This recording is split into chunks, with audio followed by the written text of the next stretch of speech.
Japan's Fair Trade Commission has filed criminal complaints against a big advertising company, Dentsu, and 5 other ad firms over alleged bid rigging on contracts for the Tokyo 2020 Olympics. They're accused of wrongdoing in the awarding of multi-million-dollar contracts to plan and run Olympic test events and competitions. It's the latest corruption scandal to emerge in the aftermath of the Tokyo Games. Well, let's go live now to Tokyo and speak to our correspondent Shaima Khalil.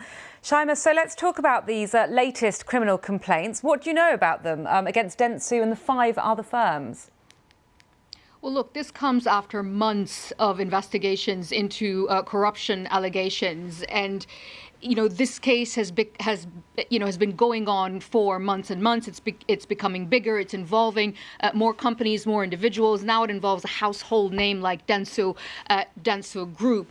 We understand that the prosecutors have indicted 6 companies and 7 individuals, including Dentsu Group and its rival Hakuhodo. We know, or we understand from prosecutors and investigators, that executives and management level officials are now suspected of breaking Japan's anti-monopoly law.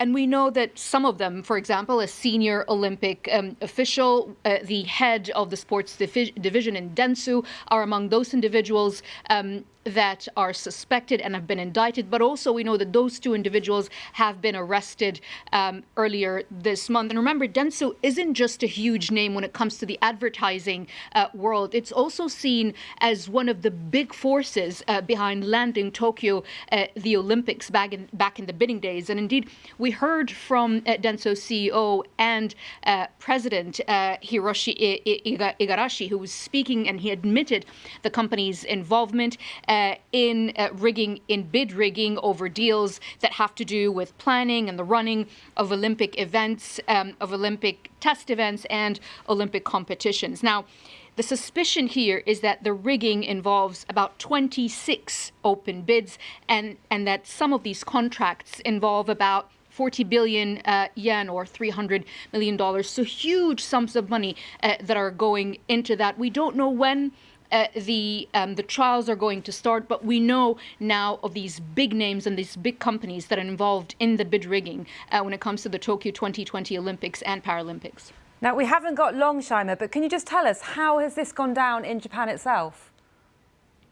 Well, look, again, this is a case that's been ongoing. The bid rigging is just the latest in the allegations. We know, for example, that last year an executive committee member, organizing committee member, was arrested following bribery accusations. So it is, of course, putting the Tokyo Olympics in bad light. We know, for example, that Japan is looking into bidding for the Winter Olympics. How that's going to affect the reputation, how it's going to affect their bid, we don't know. But of course, it puts it in a very bad light that these big names are involved in corruption scandals and allegations in an event as huge as the Tokyo Olympics. Shaima Khalil, thank you very much.